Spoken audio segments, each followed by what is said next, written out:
Welcome to Disabled Expectations. When you're a dad raising a child with a disability, nothing is as you planned. These are the raw, honest stories of dads whose lives changed the day they heard a diagnosis and who continue to show up, adapt, and fight for their families every day. This isn't about lowering expectations, it's about redefining them. I'm Andy, and this is Disabled Expectations. Well, thanks for joining us. I'm really excited about this one, and I know you're going to be too. I've got my man Dan with me tonight, and like I said, excited. Dan, thanks so much for joining us. Pleasure being here. Really looking forward to getting to know you. I don't know you really well, but excited about what's in front of us. Christmas is a couple days away. It is. We're close. And I think the best thing for us to do right now is to see if we're on the same page. So I've got a couple of questions. Sure.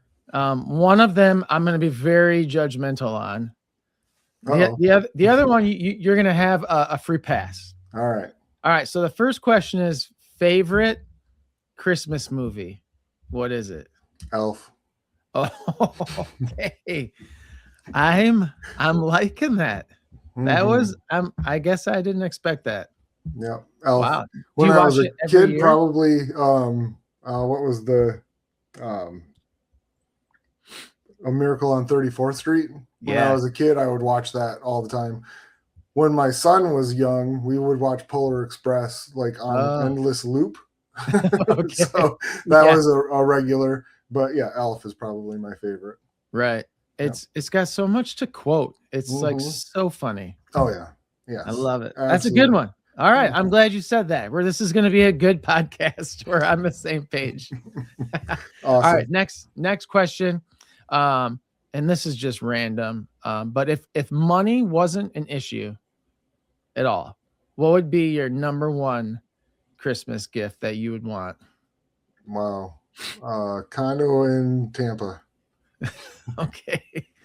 I love how fast you answer. You're like, I know it. I'm done. Yep. Condo in Tampa, huh? Absolutely. Yeah. Yeah. That will be our destination in about 5 years when my wife retires.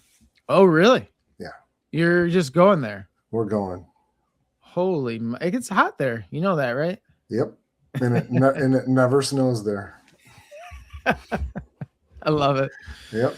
Yeah, all right. Absolutely. Yeah. I am born and raised in Michigan. And the more years I spend in the snow, the less I tolerate it.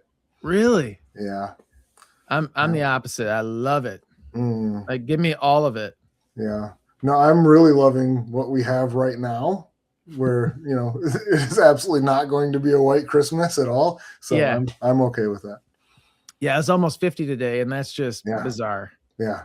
But the sun was out for a bit, which was really nice. I loved being able to go get outside in the yard at least and spend a little bit of time getting some vitamin D. So I know we need it desperately for sure. Absolutely. Yeah. Yeah. Well, tell us a little bit about, just give us an intro to your family. Sure. So let's see. I'll give you the super edited version, and then you can go back and ask me questions about whatever you want to go back to. So let's see. My wife and I met in high school. Wow. She was a junior. I was a senior. She had just moved here from out of state. We didn't actually start dating probably until she was a senior. So it was the following year.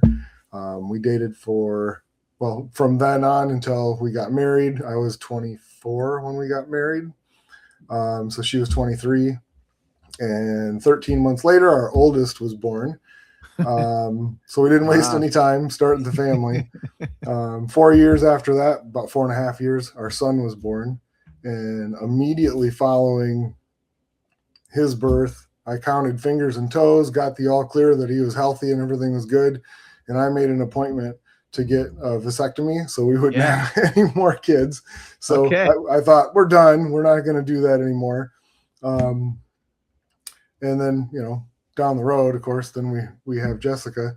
But throughout our dating and engagement and the first 10 years of our marriage, I was an alcoholic and working in the lumber business, and we had kind of a whole different lifestyle than where we are now.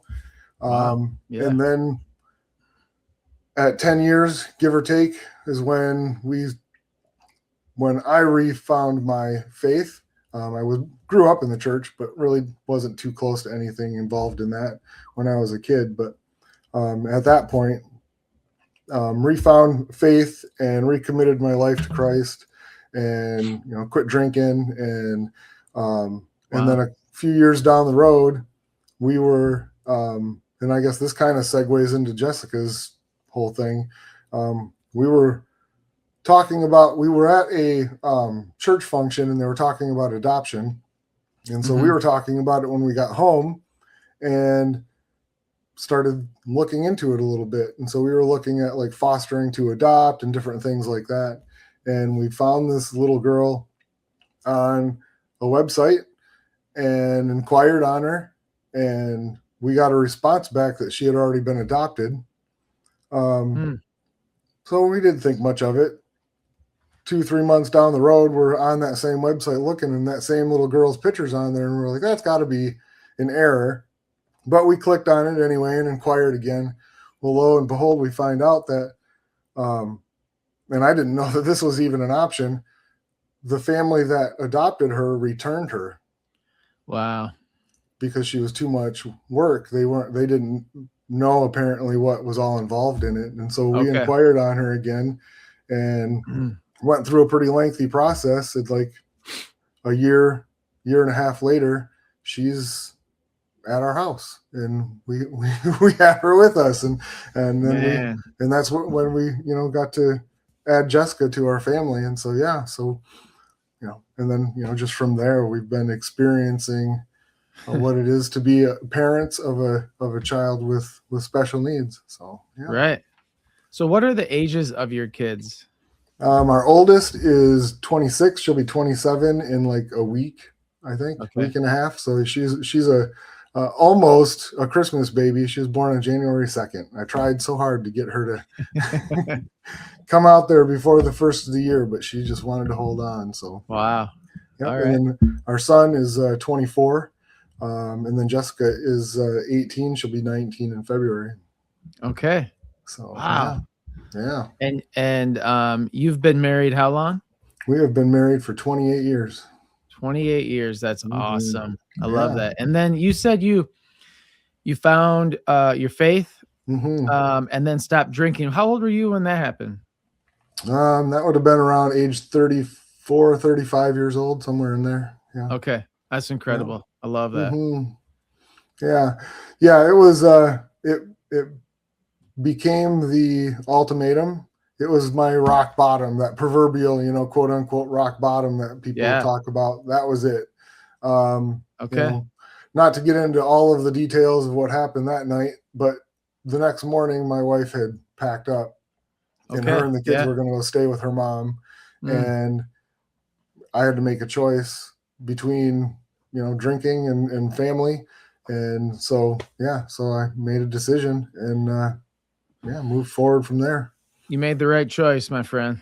Absolutely. Absolutely. I wouldn't trade it for anything. Doubt. Yeah. Wow. Okay. Yeah. So you adopted Jessica, and Jessica's going to be our main focus. Right. Obviously, this is for dads that have kids with disabilities. Yeah. And so talk to me about you, because you said you had a vasectomy. So that seemed pretty purposeful. You don't just do that because you're bored. Right. You must have had a reason. And then talk to me how adoption came up and unpack that a little bit for me. Well, I think that, initially, like I said, after our son was born, and again, I was drinking back then. It wasn't really a conversation that the two of us had. It was a decision that I had made kind of unilaterally and kind of selfishly. Like, I don't want any more kids, so I'm going to go do this thing. And I did. Okay. Gotcha. And so, down the road and a few years into sobriety, we were talking about this as it came up at this church function, adoption and whatnot. And she started talking about it. And And I prayed about it, and we prayed about it together, and we really, pretty quickly were on the same page.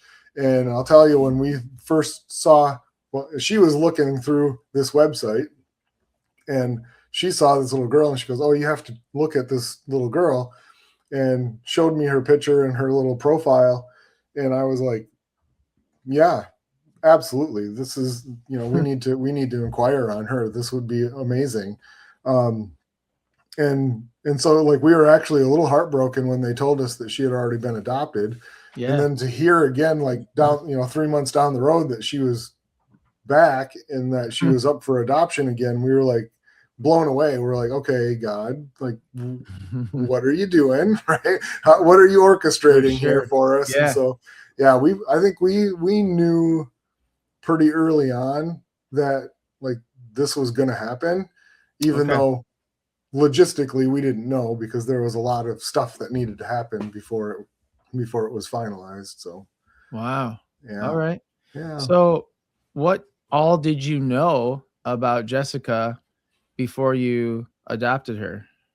We knew pretty much everything. It was really kind of a neat situation because of the fact that she was adopted and then brought back. They wanted to make sure that any family that was going to potentially adopt her would know everything. Yeah. And so, like, the two of us, I don't remember how many. They said there was over like 100 families that had inquired on her, and they narrowed it down to like 10, and Wow. flew all of those people to their area to meet her and spend time with her.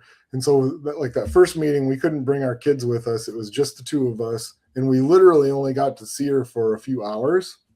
Okay. But in that, like, they were very open with us about, this is who she is. This is, what she has going on. And, talked us through all of the different things. Like, the first time that, I know what cerebral palsy is. That's her main diagnosis, and I have to read it off of this piece of paper to tell you what it is exactly, because I always forget what it's called. She Yeah. has spastic quadriplegic cerebral palsy. That's her Okay. type of cerebral. So it affects all of her body, is Right. affected by her cerebral palsy. And then, of course, she has other diagnoses along with it, hydrocephalus and microcephalus, and, some Okay. different things like that that she also deals with. But her main diagnosis is the cerebral palsy. So, yeah, we got to meet her and see that. And when we left that first initial meeting, as we were pulling out of the driveway, because it was at like a foster family's house, as we were pulling out of the driveway, I think both of us were in tears, because we were like, how are we leaving her here? Like, we already knew that she was supposed to be part of our family. So Yeah. that was a really emotional time, just doing that process. But then we got to meet Wow. her a few more times and bring the kids with. And we had some really good conversations with our kids about, what this would mean if we choose to do this, and, are they on board with all of this, and, For what were sure. their thoughts and feelings about it. So yeah, Yeah. we got to see a lot of, what was involved in that. But on the other side of it too, my wife is and has been since before Jessica was with us, a special education teacher. So Okay. she's worked with these kiddos for, most of her adult life. So she Yeah. was well aware of what a lot of the diagnoses, even just reading it on paper, what those things meant for us. So, Man. So yeah. when you were starting the process, how old was Jessica? Jessica was just turning 3 when we started the process. Okay. And then we brought her home right before Christmas. I think it was on the 17th or the 18th of December, right before Christmas. So she was still 3, but barely. So she was almost 4 Man, by the time we brought her home. I Yeah. love that. And it seems like Mhm. I, I'm just curious because it seems like a lot of families would swipe past Jessica, but you were Mhm. drawn to her for some Mhm. reason. Yeah, you mentioned your wife being a special ed teacher, Right. which I think is huge and amazing how God prepares you for that. But what was it that drew you to her? I think initially, like, even just seeing her picture before we even read her bio, and even now, she looks just like her older sister. Like she looks like she's part of our family. And it almost was like just seeing that picture, we just knew like she is our daughter. Like there wasn't really, I guess the best way that I can say it is there wasn't really ever a question in our mind whether she was the right fit for our family. Okay. Like we just kind of knew, like I feel like it was like God's prompting saying like, this is your daughter. Like I created her for you. Wow. But just in a different way.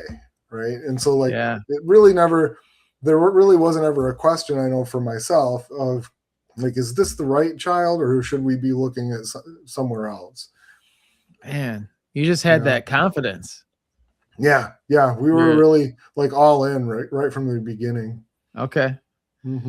So what was it like then when you officially adopted Jessica? How did your life change? I mean, that's a big have a child with those needs, right, is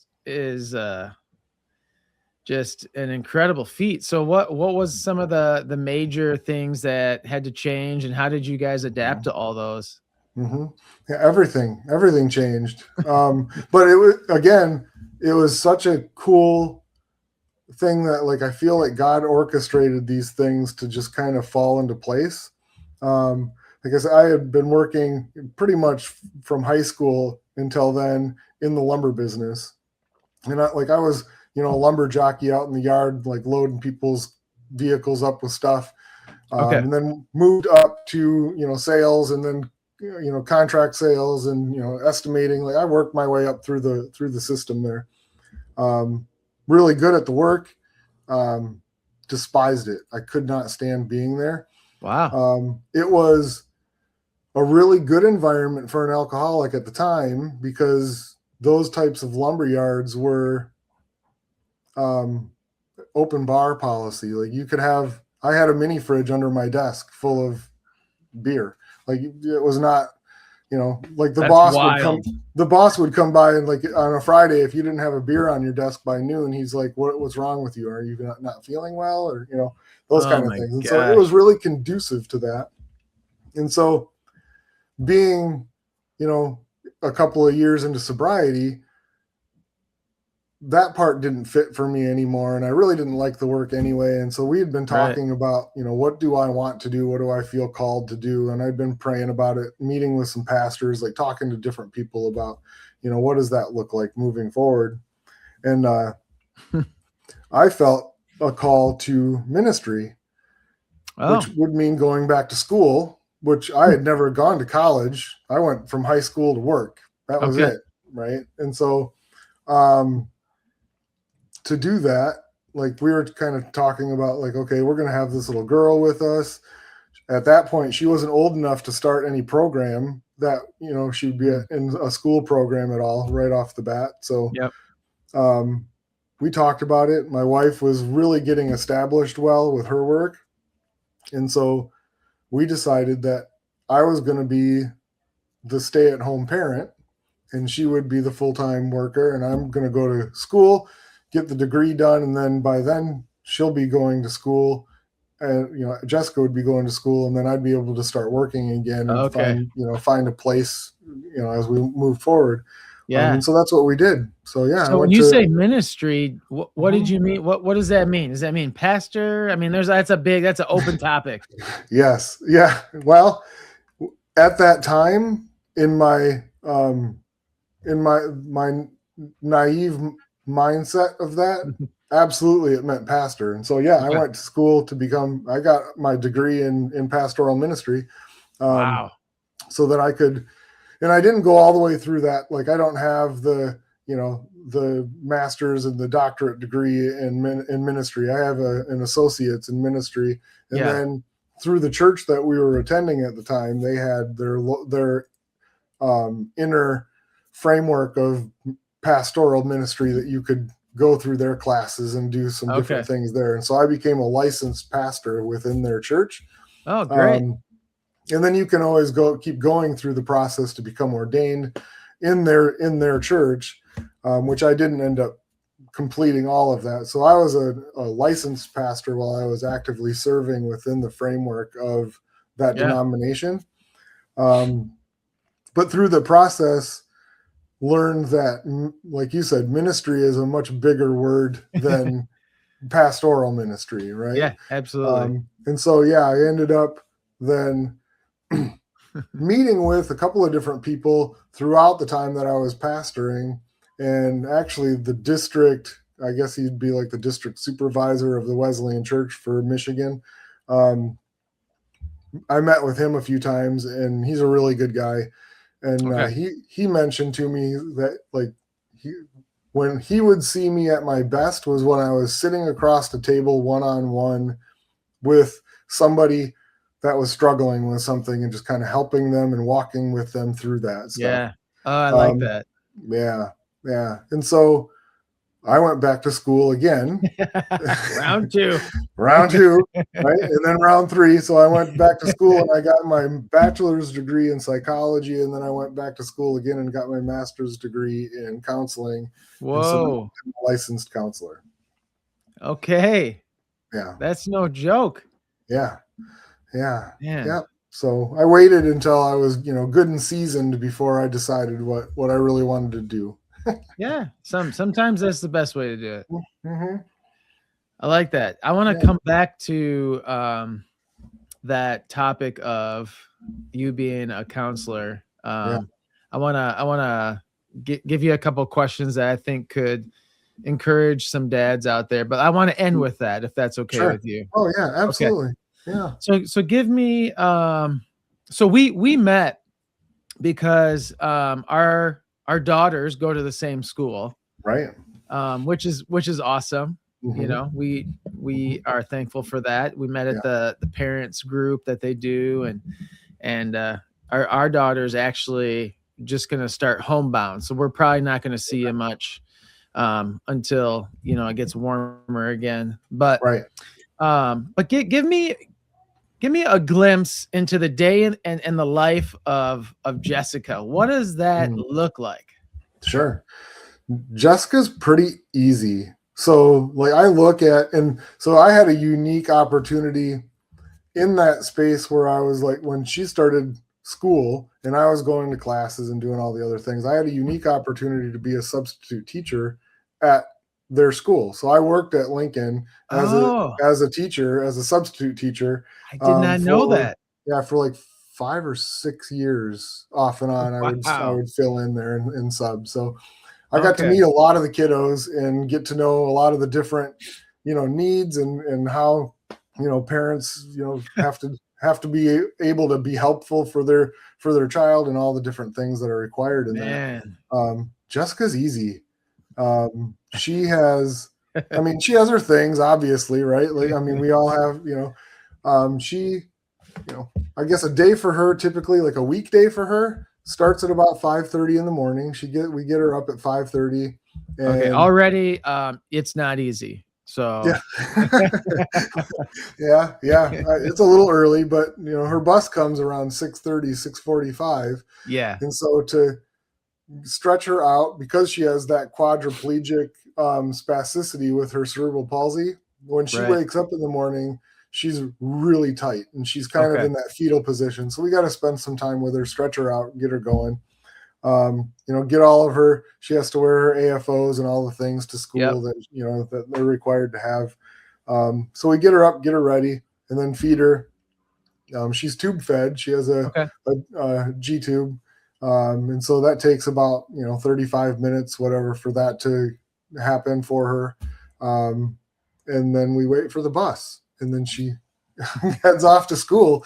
And then I go to work and do what I do. And then I make sure that I'm done with work before the bus is coming back to bring her home and get her off the bus and undo all the things that we did in the morning so that she can be comfortable again and do some therapies with her and, give her dinner and hang out. And, she goes to bed usually pretty early, around 7 o'clock or so. She'll be in bed getting ready for the next day. So, a typical day for her is pretty easy.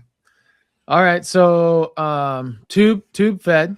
Mm-hmm. Anything else in terms of the medical side of it that she has going on? Yeah, well, and again, those are pretty easy things for us. So she gets the only medication that we have to give her on a daily basis is Miralax, which I think a Okay. lot of kiddos that are in Yep. that situation, because she doesn't move around a lot, just helps her go to the bathroom, right? That's what we do So, too. yeah, so she gets that every day in her morning feeding. So we just mix that with her food, and she gets that in the morning. She gets baclofen, but she gets that through a pump that's installed under her Okay. skin and her belly. And so we don't really, 4 times a year we take her to the office and they refill the pump and off Oh, we go. So okay. as far as like daily things, like I said, there's not a lot. Like Yeah. we don't. The hardest part, and like so right now we're kind of dealing with some different things because I mean you can probably hear it in my voice. I'm a couple of weeks out from having the cold that's been going around to everybody, but this thing, the throat will stick around for me for months. She has it right now. Okay. And so our biggest fear always is with her is if it settles in her chest, Yeah. then could become pneumonia really quickly and those kind of things. And so Yeah, we that have respiratory is scary. yeah, and so we have to use the thumper on her on a daily basis to try to clear that stuff, get the crackling broken up in there and those kind of things, and make sure she doesn't let that settle anywhere. Yeah. But otherwise, no, I mean, I say it too much probably, but she's really easy. She's really easy to Right. take care of. So, and her temperament is awesome. So she's just Yep. a lot of fun to be with. Tell me how she communicates with you and your wife. Yeah. So with my wife and I, well, and with her siblings, she has some words that she Oh, can okay. say audibly. I would say on a regular basis, she's got 8 or 9 words that she says all the time. Great. We have a list of words that she has said that's up to about 40, but she doesn't say them Awesome. all very often. Okay. But she also has a communication device that has Yep. an eye gaze system that she uses. She have the Toby? Primarily, no, it is the Accent 1400 is what hers Okay. is called. So, but very similar. They use the same, kind of format, the way that they Yeah. work. And she uses that primarily at school, and we use it at home from time to time too. If she's trying to communicate something to us, and we can tell that she's frustrated with how she's trying to get across what she's saying, I'll get that thing out quick, and I'm like, "What are you trying to tell me?" Right? But most of the time, she can convey to us what she's Okay. asking for, what she wants or needs Yeah. verbally. And she's pretty consistent with her eye gaze. Like when you get it out, she's able Mhm. to maneuver and Yeah, she does that's pretty good great. with it. We're gonna start some new speech therapy with her in January, just Okay. to see if we can advance some of that. It feels like Yeah. she's kind of capped out at what she's able to do with it, and I'm like, there's a lot more you could do with this if we really had somebody that knows how to use that device For better than sure. we do to teach her how to do things with it. So Yeah. yeah. Yeah, that's incredible. Our daughter has the eye gaze too, and we're also starting a new therapy. We have a lot in common, it seems like. Yeah. Yeah. Um, but yeah, it's amazing. There's not always a lot of vocal words, but they're still so good at letting us know how they feel, Right. what they want, what they need, even though it's not obvious to everybody. So Yeah. that's incredible. Yeah. I kind of look at like the word that she says the most is walk. Like, it's her favorite thing. She wants to go all the time. She Okay. always wants to be doing stuff. She does not like to be sedentary at all. Yeah. I Um, love it. but I almost look at that word as like Groot when he says Groot, and it means everything, right? Just depends on the inflection, the tone of his voice, like how he says the word. Yeah. Like she'll say walk in a million different ways, and they all mean something different when she says it. So she can convey a lot to us just by how she says that word, and then we'll be, oh, okay, I get it. You need this, or you're looking for that thing. Yeah. So yeah. What are some of your like favorite things to do. You know, she likes to go. She likes to do. What are some of your favorite things you guys like to do with Jessica? Go hiking. We go hiking a lot in the summer. Love it.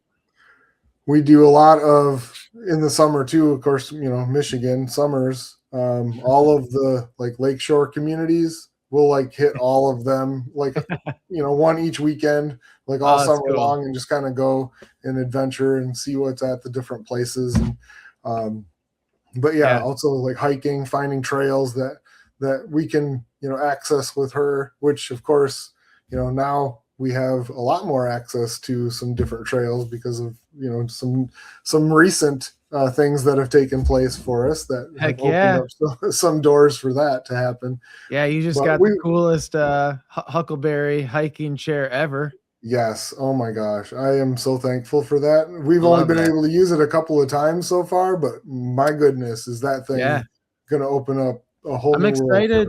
I'm excited for the summer to go. I mean, we're going to have like a daddy-daughter date, right? Yeah, absolutely. Like, we're going to have to. Can we please plan that? Yeah, absolutely. We'll have to. I'm excited. Yeah.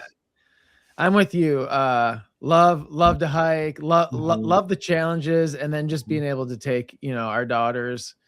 You know, there's so many things nowadays that can help you with accessibility, and this Huckleberry is like awesome. Yeah, it's so great. Yeah, we've had a Conveyed Cruiser collapsible stroller for her for years. Yeah, and her old one, we just got a new one not too long ago. Her old one, we beat that thing up severely because I would take it everywhere. I would drag that thing up and down hills and across dunes and wherever I could get it. I would just drag her through everything to get her where we're trying to go. So I love that. Yeah, I love that. Talk to me a little bit about your marriage. So you guys purposefully added some stress and some anxiety just with all the extra. Yeah. How has your marriage evolved over the years to where it is now? Sure. Well, so, you know, going back a little bit further than Jessica, at 10 years, our marriage was in a really bad place because I was drinking and we were not doing well. She had moved out, you know, taken the kids and went to her mom's. So we had to rebuild from ground zero and start doing some things differently. And so we were able to work on some of that. And a lot of it happened because the church we were going to at the time was offering a 10-week marriage enrichment course that actually I nudged her when I heard it. I'm like, we should do that. And she's like, really? You want to do that? So we did it. And then we taught it after that for like 7 or 8 years. We went back and we helped teach that class. Good.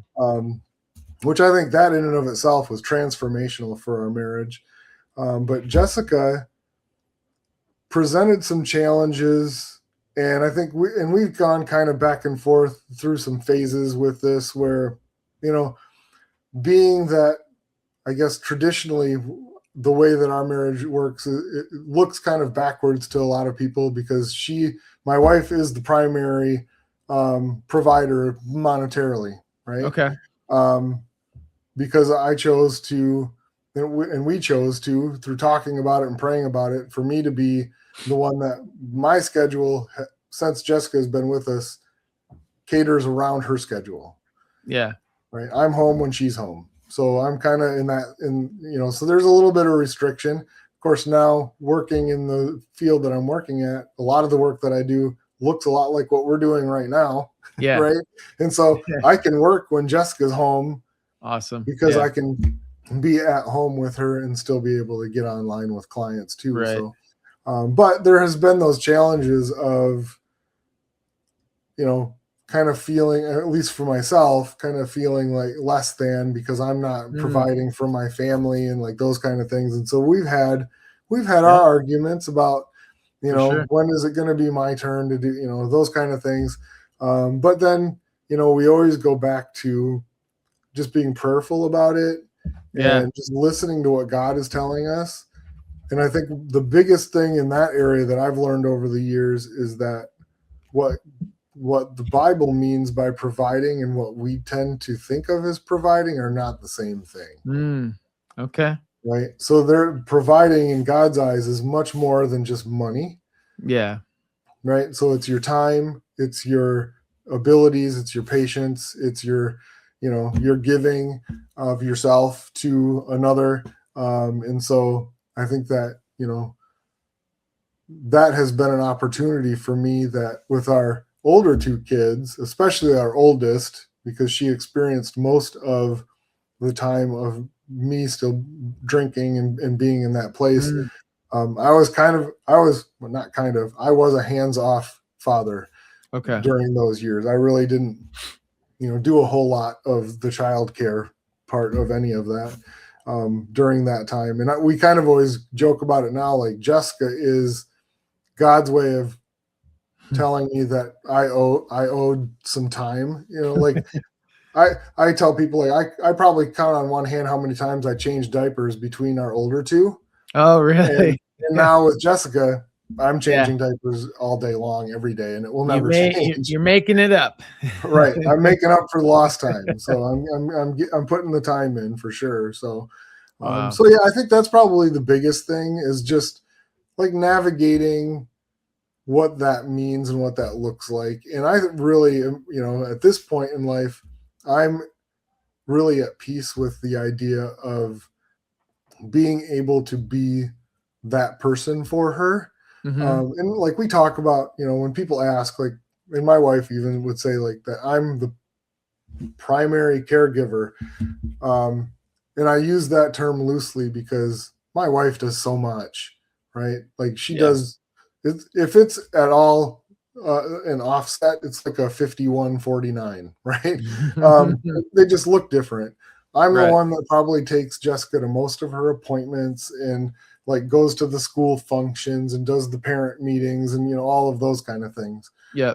Because my wife works at a job where she needs to be physically in that space, every day. But she also does like a lot of like in the morning, getting her ready for school. Like she does a lot of that part of it. And she does a lot of the planning and, and she does so much of the caring for.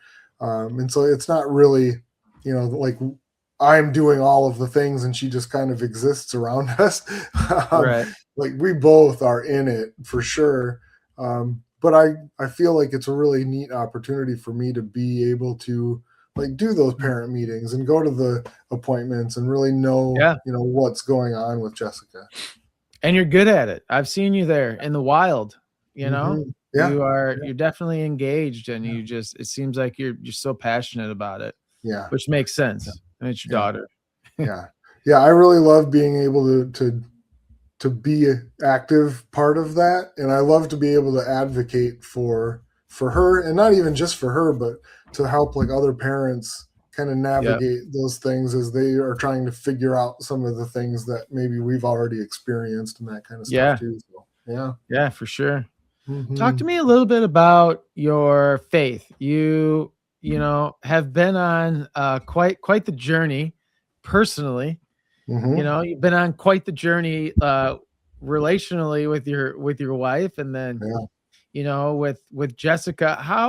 How has your faith grown over the years? And I'm assuming it has. Maybe I shouldn't, but how has your faith changed or grown over the years, since Jessica's been in the picture and now almost 19 years old? Yeah, sure. So, like I said, I grew up in the church. My mom took my brother and I to church every weekend. My dad never went to church with us. Not because he's not a believer. And it's kind of a strange whatever. He grew up Catholic. My mom grew up Christian Reformed. We went to Christian Reformed church with my mom every weekend. My dad never went. And so, like, I don't know how old I was, 14 years old, somewhere in there. I'm like, why do I have to go? Dad doesn't ever have to go. It was a pretty good argument because my mom didn't have anything to say about it. And I stopped going. And really didn't have, and not that I didn't believe in anything, but I didn't really put any weight to it. Okay. And then, fast forward to like 35 years old, coming out of addiction and a marriage that's broken and all of these things that are going on. Yeah. And one of the first things, I was sitting on my bed in our bedroom, and my wife had come back. They were in the house, but we were kind of like coexisting, but not really together at that point. Mm-hmm.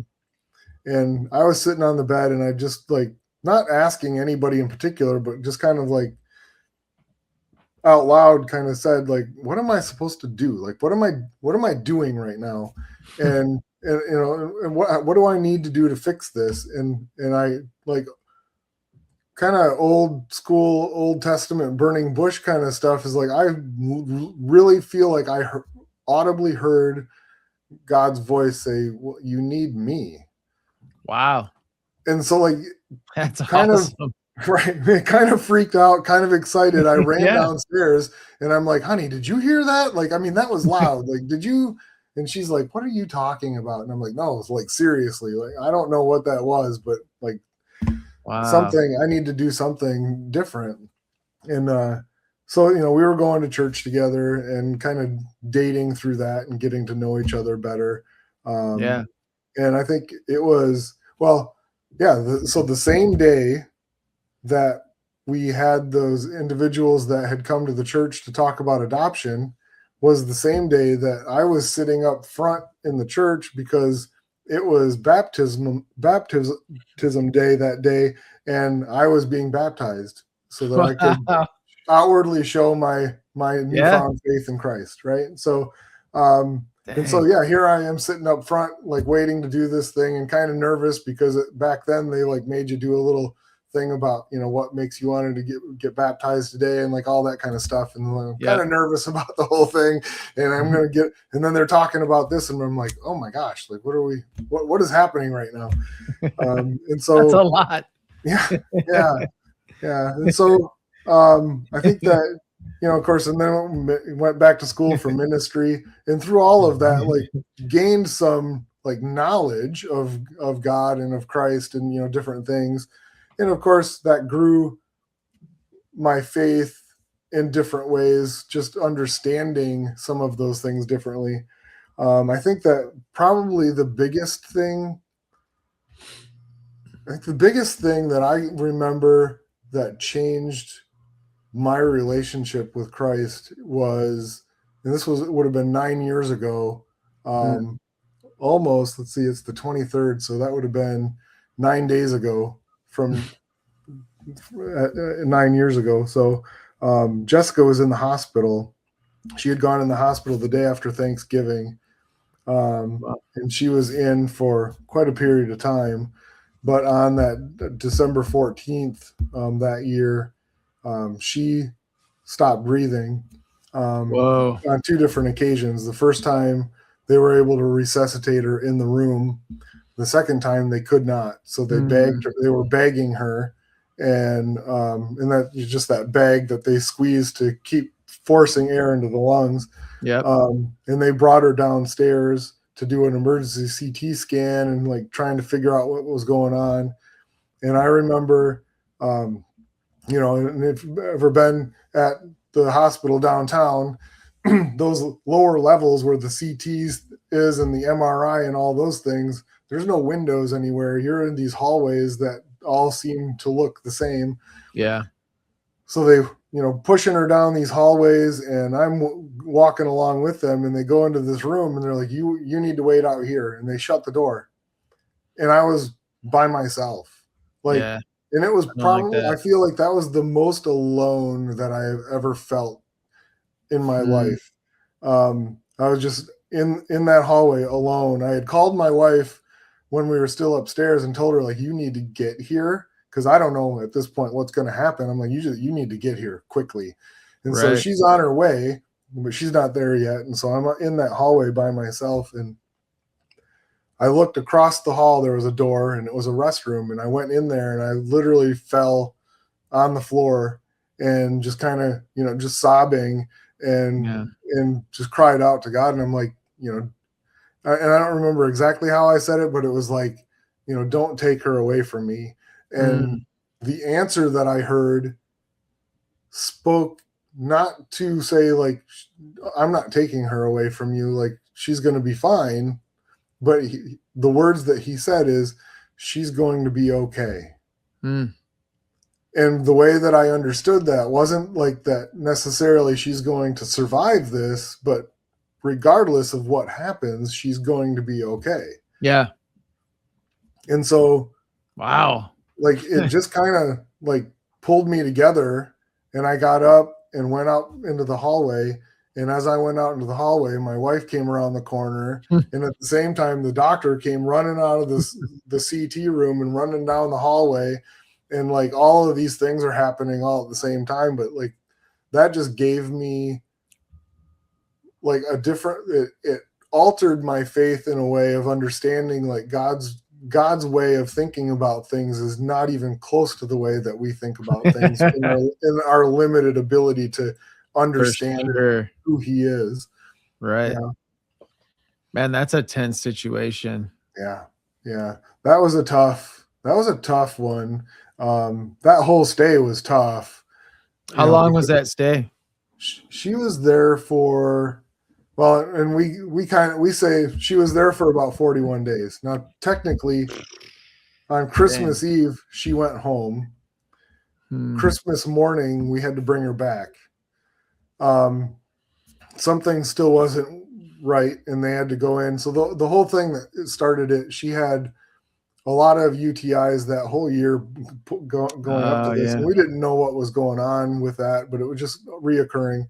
What they found out is that she had a cerebral spinal fluid infection. Wow. And so they had to pull the baclofen pump out, the shunts that she has to drain the fluid off of her brain. Those had to come out. So everything was externalized. Man. So they had put all that stuff back, and everything was good. She could come home. But then it wasn't good the next morning, and we had to bring her back, and they found a clog in one of the catheters for her shunt. And so they had to replace another catheter. And so then she was back in the hospital again for a number of days. Wow. Yeah. Yeah. That's probably the biggest thing that we've struggled with her is, and knock on wood, praise God, all of the things. Since then, I think we've had one shunt revision in the last 9 years. But previous to that, like I think she's had about 20 surgeries, and of that, like 17 or 18 of those have been shunt revisions or replacements. Oh, okay. Wow. Yeah. Mm-hmm. And with those surgeries, is that like a few days stay or?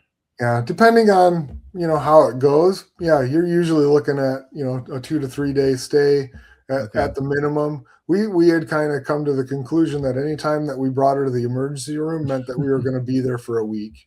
Yeah. So we would pack a bag. Like, we're taking her to the emergency room, we might as well bring a suitcase with us because somebody's going to be here for a little bit. There's a lot of dads that can relate to that. I know that. Yeah. It's always interesting when I see we're taking Jessica to an appointment just for a checkup, one of her yearly things, whatever, and we'll see a mom or a dad with a suitcase, and I'm like, I'm so sorry, dude, that you're going through this, because you just know where they're at, right? They're gonna be they've conceded to the fact that they're gonna be there for a while. Yeah. Yeah, for sure. You start to, once you've been in the world of disability for like 4 seconds, you realize, I totally get it. Yeah. You get to learn your way around the children's hospital really well. Yeah. Someone just told me, which I thought was funny. They call it Hotel DeVos. Have you? Yeah. Oh, no, is it Hotel DeVos or Hotel Helen or something? I forget how they said it, but I was like, I've never heard that, but it's kind of funny and then kind of like depressing at the same time. Yeah, kind of sad that's what it is. But it's a really nice facility, and I'm so glad that we live so close by. Yeah, that we're able to take advantage of that. For sure. When they ask us, well, how far did you have to come for this appointment? Like 20 minutes. Yeah. And so many people are coming from the other side of the state or way up north somewhere. because this is where you have to go to get that kind of care. Yeah, for sure. You got people coming from Traverse City, Lansing. Mm-hmm. I mean, it's all over. Yeah. Yeah, it's nice where you're at. Yeah. I want to tap into the clinical counselor, Dan, if we can, for a little bit, because I feel like there's so much expertise there, and this is for dads who have kids with disabilities, but just when you think about dads, like they're not good at sharing, they're not good at being open or being vulnerable, or the feelings part of it. It's just a struggle. Right. Like dads, I always say dads are just punks, they're stubborn. Right. And I say that because that was me, and that is me sometimes.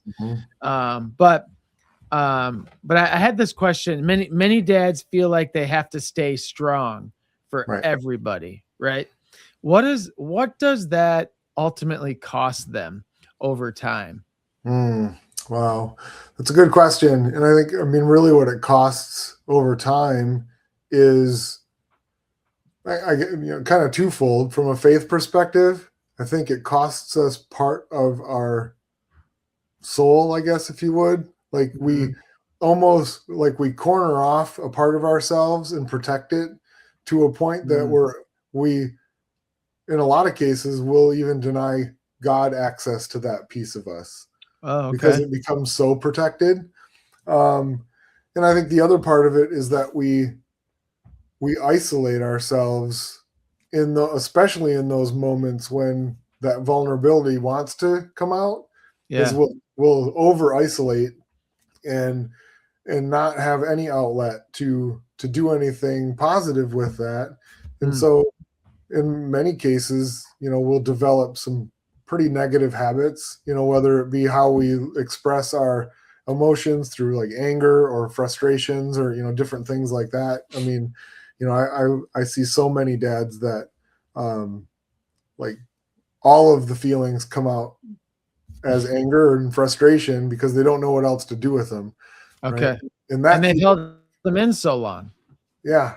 Right. Well, and that feels like a safe emotion because it's a quote unquote strong emotion to be angry. It's not, it doesn't convey strength to be sad or to be, weary, because that looks like weakness.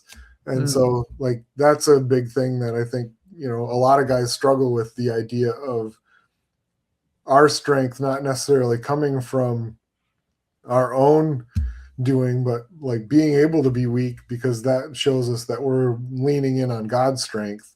Yeah. And being able to pull from that space.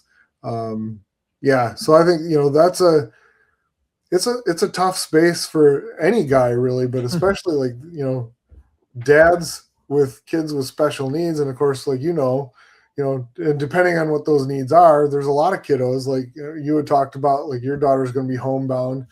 Like there are seasons where we don't go out as much as we do in other seasons. When you can be outside and have a lot of space, that's safe. In February, to be in a crowded space with a bunch of people, not so much. And so we tend to isolate more at certain times anyway. But then as guys, like it becomes really easy for us to get complacent in that and just allow that isolation to just kind of take over, not just that situation in our family dynamic, but take over like all of the aspects of that family dynamic. Yeah. Yeah, that's so true. Isolation is so gross. It brings out the worst in us. Yeah. Yeah, absolutely. Man. Yeah. And so I like to, and like I have a group of guys, and they're not, these guys are not parents of kiddos with special needs at all, but just a group of guys that we're all dads. We're all, in different seasons of life with parenting and what that looks like. But we get together, at least once a month, and we don't usually have a plan. We don't have like something that we're working on. We just sit and talk, and like, if somebody has something that's been bugging them or whatever, then we just circle around that, and we encourage one another, and we pray together, and we, talk like about our that. faith and how that can have an impact on what they're struggling with. And so I think that's an important thing to be able to do as a dad, as a man, to be able to find a space that feels safe to be able to share that stuff. Man, that's good. Last question. Mm-hmm. Let's say there's a dad listening. This is probably, there's no chance this is happening, but let's just say there's a dad listening that feels overwhelmed. Mm-hmm. Okay, it's happened. It's happening right now for sure. Right. They feel overwhelmed, but they won't say it out loud. We know that there's power in speaking, how we're feeling. We know that, but they're so overwhelmed, but they won't say it out loud. What would you say would be some good steps to take, to encourage them to do that maybe in this next week? Sure. I think, again, a couple of things that come to mind to me would be, first of all, kind of the same thing that, like, somebody that's working with you to set up an exercise routine. The day that you least want to go is the day that you most need to go, right? Yeah. And so just putting that in your mindset of, the more I don't want to engage with the world, the more I need to. Right? Like, make yourself go do something. Like, go get a cup of coffee somewhere and not just sit alone and do that by yourself. I think another thing is, and this is, particularly for, those that are in a good, marriage relationship, talk to your wife. She's not as scary as you think she is. Like, you can tell her stuff. I promise you can tell her stuff. For She'll sure. appreciate it. Right. Like, I think we feel like we can't, and I know I've gone through this. We need to be the strong one. Yeah. But even in that, like, what does that mean? Right. Like, we think that it means this, like, strong, silent type Clint Eastwood kind of a thing. Right. No, it doesn't mean that at all. Like, we need to be able to, because God gave us our wives as a helper and a support for us. That's what they're there for, right? Is for us to be able to, when we're not feeling it, share that with them and let them help us figure it out and walk with us in that thing. They can't help us if they don't know what we're going through. That's true. Yeah. I like that. That's so practical and just so useful. Yeah. And And I think that's a good way to look at our wives, right? They're a lot more useful than I think sometimes we give them credit for, right? Like, I think that, we try to take care of all of the stuff on our own, and really, like, that's, they are so good at managing emotion more than we are anyway, is like, let them help us figure that stuff out and talk about it. And then we don't have to feel nearly as isolated. Now I'm not an island. I have somebody to share that with, and we can work through it together. Right. Oh, that's great. I love that. Yeah. I think this is a good place to wrap it up. I feel like we could keep, man, I feel like we could keep going and going. Right. There's so much good stuff, but there's a lot there. I think you've done an awesome job of encouraging dads, and your story is powerful. I still have questions for you, which I'll probably, text you later.